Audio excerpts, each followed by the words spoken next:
मेरे प्रिय भाई बहनों, मित्रों, मेरे साथियों, आप सबको जय मसीह की। क्या आप सब लोग कुशल से हैं? मेरे प्रिय भाई बहनों, मित्रों, मुझे पूरी आशा है, मुझे पूरा विश्वास है कि आप सब लोग कुशल से हैं, क्योंकि परमेश्वर आपके साथ हैं। मेरे प्रिय भाई बहनों, मित्रों, मेरे साथियों, मेरे मित्रों, अगर आप लोग पहली बार इस वीडियो को देखने जा रहे हैं तो इस वीडियो को लाइक करें, सब्सक्राइब करें और शेयर करें। मेरे प्रियो, अगर वास्तव में पहली बार इस चैनल में जुड़ने जा रहे हैं तभी सब्सक्राइब करें। अगर सब्सक्राइब करेंगे तो हमारी तरफ से नोटिफिकेशन पहुंचेगा और सबसे पहले वीडियो आपके पास पहुंचेगा और आप सब प्रार्थना में शामिल होंगे। मेरे प्रिय भाई बहनों, मित्रों, मैं सबसे पहले वचन बताऊंगा और फिर आपके लिए, आपके परिवार के लिए प्रार्थना करूँ। मेरे प्रियो, आज का वचन है नीति वचन 15 अध्याय का 31वां वचन है। नीति वचन 15 अध्याय का 31वां वचन है, जो कि मैं इस वचन के द्वारा बात करूंगा और इसी वचन के द्वारा मैं आप लोगों के लिए प्रार्थना करूंगा। आज का वचन है, जो मनुष्य हितपूर्ण चेतावनियों पर ध्यान देता है वह बुद्धिमानों के सत्संग में स्थान पाता है। आमीन। जो मनुष्य हितपूर्ण चेतावनियों पर ध्यान देता है वह बुद्धिमानों के सत्संग में स्थान पाता है। आमीन। मेरे प्रिय भाई और बहनों, हम देखते हैं यह योना नबी में हम देखते हैं कि परमेश्वर का यह संदेश मिला किसको? योना को, और कहा कि तैयार हो और महानगर नीनवे को जा और उसके विरुद्ध संदेश सुना, क्योंकि उसके नागरिकों के दुष्कर्मों की चर्चा मुझ तक पहुंची है। कहा, वहाँ के नागरिकों के दुष्कर्मों की चर्चा मुझ पर पहुंची है। मेरे भाई और बहनों, मेरे मित्रों, मेरे साथियों, योना ने जब प्रभु की आज्ञा को सुना तो योना उठा, वह प्रभु के सम्मुख से भागा। वह समुद्र पार तरसीस नगर जाने के लिए याफा बंदरगाह गया। मेरे भाई और बहनों, और वहाँ उसे एक जलयान मिला जो तरसीस नगर जा रहा था। मेरे भाई और बहनों, अतः उसने जलयान का किराया चुकाया। जब वहाँ पहुँचा तो वह जलयान जहाज तरसीस नगर जा रहा था। उसने उस जलयान का किराया चुकता किया और मेरे भाई और बहनों, और वह उस पर चढ़ गया, उस जलयान पर। वह नाविकों के साथ में तरसीस नगर जाना चाहता था। मेरे भाई और बहनों, ताकि वह प्रभु के सम्मुख से दूर हो जाए, इसलिए कि वह भाग गया, क्योंकि वह प्रभु के चेतावनियों पर ध्यान नहीं दिया, प्रभु की चेतावनियों का उल्लंघन किया और वह प्रभु से दूर जाना चाहता था, प्रभु से कि वह दूर हो जाए। मेरे भाई और बहनों, परंतु प्रभु ने समुद्र पर एक प्रचंड आंधी उत्पन्न कर दिया। मेरे भाई और बहनों, प्रभु ने क्या किया? प्रभु ने एक प्रचंड आंधी उस समुद्र में उत्पन्न कर दिया। तब समुद्र में भयंकर तूफान आ गया और जलयान के टूटने का भय उत्पन्न हो गया। जब भयंकर तूफान आ गया तो वह जलयान के टूटने या नष्ट होने का समय आ गया। मेरे भाई और बहनों, मित्रों, मेरे साथियों, सारे जितने नाविक थे सारे लोग डर गए और अपने अपने देवता की दुहाई देने लगे। जितने नाविक थे डर गए और सारे लोग अपने अपने देवता, अपने अपने भगवान की दुहाई देने लगे। उन्होंने जलयान का भार कम करने के लिए जलयान का माल असबाब समुद्र में फेंक दिया। मेरे भाई और बहनों, उन लोगों ने सोचा कि जलयान में बहुत सामान भरा हुआ है। उन लोगों ने जलयान का सामान जितना असबाब था सब समुद्र में फेंक दिया। मेरे भाई और बहनों, मित्रों, मेरे साथियों, योना जलयान के निचले भीतरी भाग में गया और वह सैया पर लेट गया और निश्चित सो गया। मेरे भाई और बहनों, जलयान का के कप्तान उसके पास में आया और उसने पुकारा, ओ सोने वाले, यह क्या, उठो, अपने ईश्वर को पुकारो। कदाचित ऐसा न हो कि ईश्वर हमारी ओर ध्यान दे और हम बच जाएं। आमीन।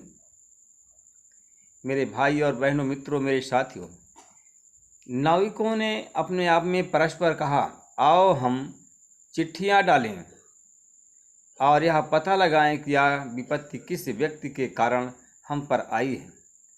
अतः उन्होंने चिट्ठियां डाली और जब चिट्ठियां डाली तो वह चिट्ठी योना के नाम निकली।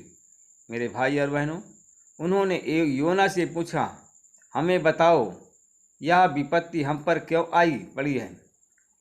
तुम क्या काम धंधा करते हो? तुम कहाँ से कहाँ जा रहे हो? तुम किस देश के रहने वाले हो और तुम किस जाति के हो? आमीन। मेरे भाई और बहनों, मित्रों, मेरे साथी, योना ने उन्हें यह सब स्पष्ट बताया, मैं यहूदी जाति का हूँ, मैं समुद्र और भूमि पर बनाने वाले स्वर्गीय प्रभु परमेश्वर का आराधक हूँ, मैं उस परमेश्वर का सेवक हूँ, उसके वचन का मैं सुसमाचार करता हूँ और उसी के नाम से मैं प्रार्थना करता हूँ। यह सुनकर नाविक अत्यंत डर गए। उन्होंने योना से कहा, यह तुमने क्या किया?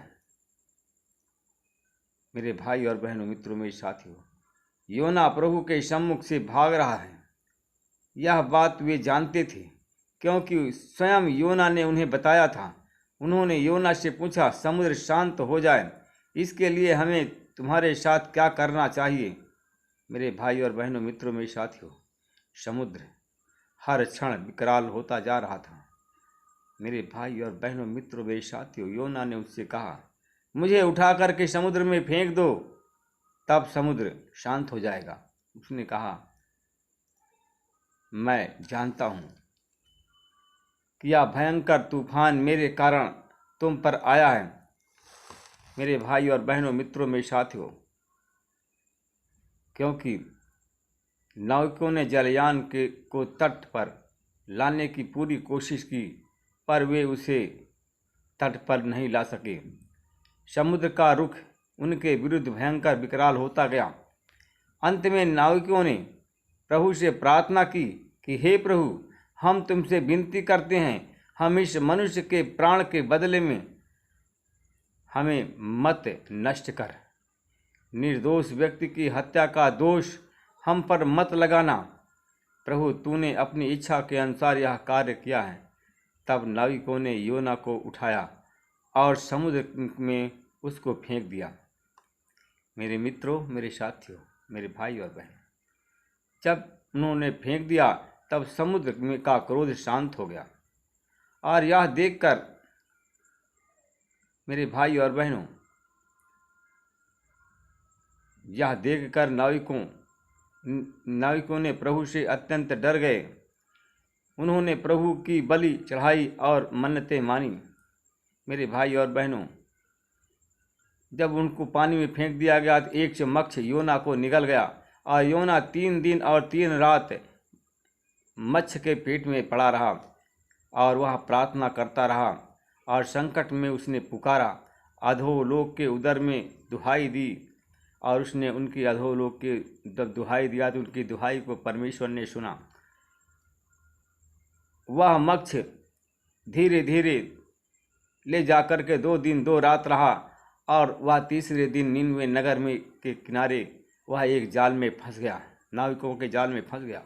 नाविकों के जाल में फंस गया। जब उस मछली का पेट चीरा गया तो अपने आप को निनवे नगर में पाया। उसने वहाँ के लोगों के लिए प्रार्थना की और वहाँ के लोगों को बचाया और आप भी बच गया, क्योंकि परमेश्वर प्रेम करने वाला परमेश्वर है।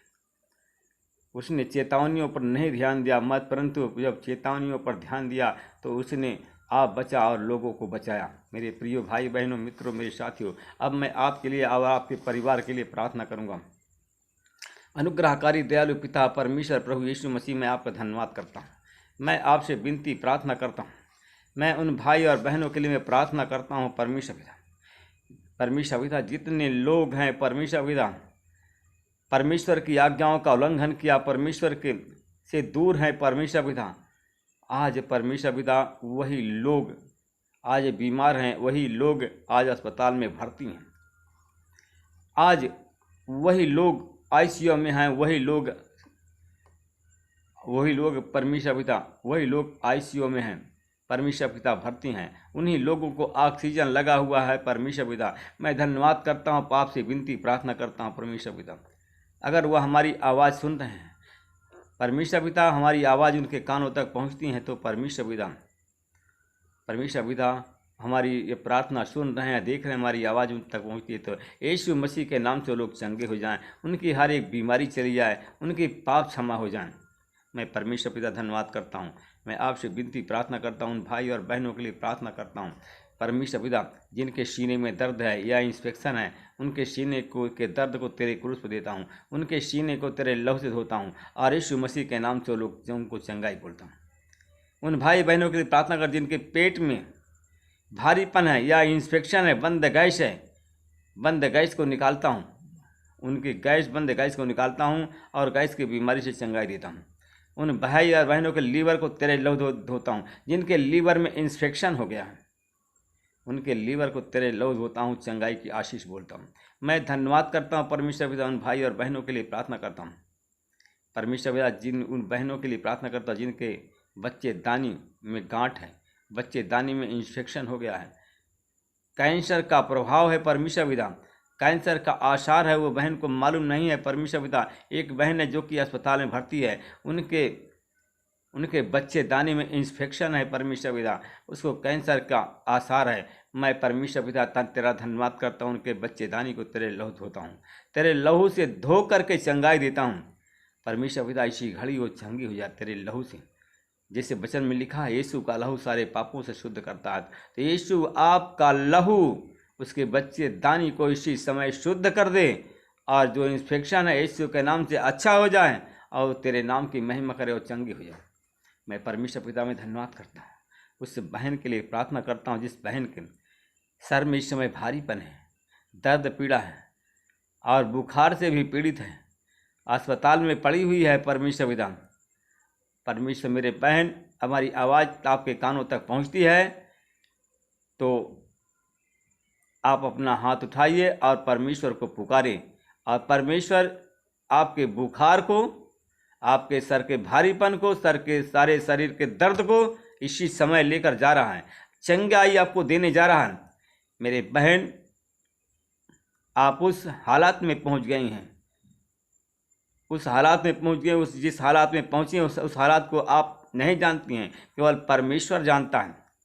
या आप अगर जानती हैं कि आप मौत के किनारे पहुंच गई हैं तो आप परमेश्वर को पुकारें, परमेश्वर आपको मौत के मुंह से बचाएगा, परमेश्वर आपको चंगा करेगा। परमेश्वर मैं धन्यवाद करता हूँ उस भाई के लिए, प्रार्थना करता हूँ जो कि इस समय वो भी हॉस्पिटल में है, प्राइवेट हॉस्पिटल में है परमेश्वर पिता, और वो प्राइवेट हॉस्पिटल में अस्पताल में पड़ा हुआ है, वो दवा कर रहा है परमेश्वर पिता। उसने भी परमेश्वर आपकी आज्ञाओं का उल्लंघन किया, आपका तिरस्कार किया और आज वो अस्पताल में भर्ती है। परमेश्वर पिता, मैं उस बहन पर आपकी आशीष बोलता हूँ, यीशु के नाम से चंगाई देता हूँ। मेरे बहन, एक बहन और है कि जो कि अस्पताल में नहीं है, अपने घर में है। मेरी बहन, आपको भी उलझन रहती है, आपको भी टेंशन रहती है, आप उठ बैठ नहीं पा रही हैं। मेरे बहन, आपको भी गुप्त रोग है, आप अपने आप को समझती हैं कि हमारे पास में कुछ नहीं रोग है, आपको गुप्त रोग है, आपके अंदर बच्चेदानी में कैंसर की बीमारी उत्पन्न हो रही है। आप दूसरे को दोष लगाती हो, दूसरे को तरीका बताती हो, अपने आप को तरीका ढूंढो और तू अच्छी हो जा, प्रभु की शरण में आ जा, अपना बुराई करना बंद कर, दोष लगाना बंद कर। मेरे बहन, दोष लगाना बंद कर, बुराई करना बंद कर, नहीं तो आपको प्राण त्यागना पड़ेगा। आपको गुप्त रोग है और गुप्त रोग में कैंसर हो गया है। परमेश्वर पिता मैं धन्यवाद करता हूँ, उस बहन के लिए प्रार्थना करता हूँ, उसके मन को बदल, उनकी भावनाओं को बदल, उसके अंदर जो गुरूर है, घमंड है, यीशु मसीह के नाम से चला जाए। और प्रभु आपके शरण में आए, पश्चाताप करे और तेरी ओर लौटे और उन्हें प्रभु आपकी दवा मिले और वो चंगी हो जाए। मैं परमेश्वर पिता धन्यवाद करता हूँ, जिसके पास में कोई संतान है उन पर संतान की आशीष बोलता हूँ। जो छात्र छात्राएँ परीक्षा दे रहे हैं नौकरी की, जो छात्र छात्राएँ हमारे साथ में जुड़ी हुई हैं, उन पर मैं आपकी आशीष बोलता हूँ। उन्हें सरकारी नौकरी, सरकारी जॉब दे करके आशीषित करें। यीशु के नाम से प्रार्थना मांगते हैं, आमीन। प्रभु आप सबको आशीष दे, रक्षा करें।